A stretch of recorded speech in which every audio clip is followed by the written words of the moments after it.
Hi guys, I just got these new LED lights from LightStrips and I decided to take you guys along with the process to set them up in my room. Okay, so first things first, we need to take these fairy lights down. Okay, so this is me taking them down. Took 2 minutes, so not so bad.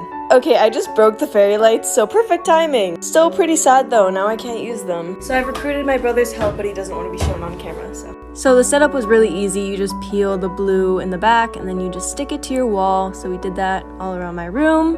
And then you download this app. And guys, this is insane. They're like the extra cool version of LED lights. Okay, so you can either change the rainbow colors by moving that up or down, or you can do solid colors below, like this, but I really like the rainbow. So I'm gonna play around with it a bit and show you. So obviously there's the rainbow, there's the fading rainbow. You can change it to one color or have it kind of pulsating. Look, it's like a little train. Okay, wait, this is like a domino, look at this. Whoa.